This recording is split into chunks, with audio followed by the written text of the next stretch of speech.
I really count my successes as ones where I can help that patient live a long, healthy life and keep coming to see me every 3 to 6 months.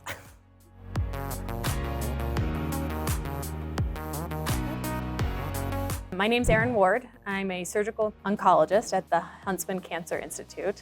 I specialize in treating patients with gastrointestinal cancers, specifically gastric cancer, cancers like appendix tumors that are treated with cytoreduction and HIPEC, as well as patients with neuroendocrine tumors. So HIPEC is essentially a treatment that we combine with surgery, and it's heated intraperitoneal chemotherapy. So essentially patients with certain types of cancer, one of them that's most common is appendix tumors or colorectal cancer that have spread to the lining of the abdominal wall or the lining of other organs. Sometimes these patients are good candidates to have essentially cytoreduction or removal of the majority or ideally all of the disease. And then we use the heated intraperitoneal chemo, meaning we infuse the abdominal cavity during the same surgery with heated chemo to treat the disease that I assume is there, that's microscopic, that I can't actually remove because I can't see it. Essentially a comprehensive way to address tumors that have spread outside of the primary tumor to the lining of the abdominal wall. So I think there's a lot of fear around cytoreduction and HIPEC, but the fact is people tend to do very well.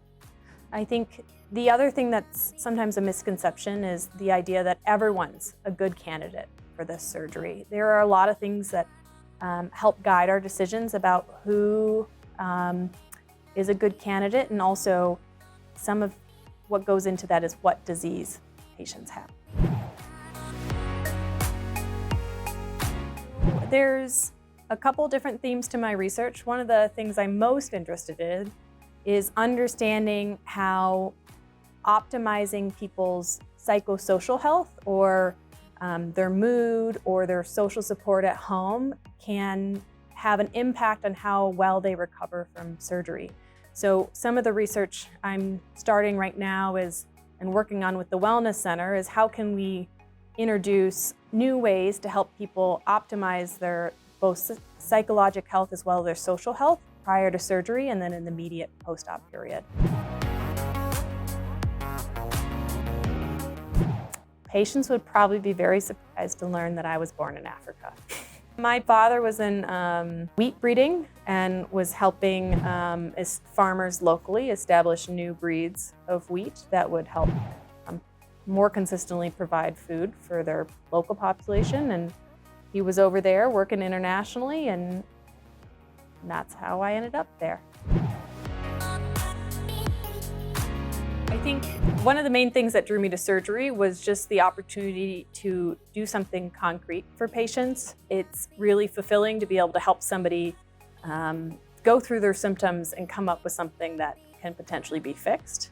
And then the part that really drew me to surgery for cancer patients is the goal is to maintain a long-term relationship. My hope is not to just do one surgery and then never meet that patient again, but I really count my successes as ones where I can help that patient live a long, healthy life and keep coming to see me every 3 to 6 months.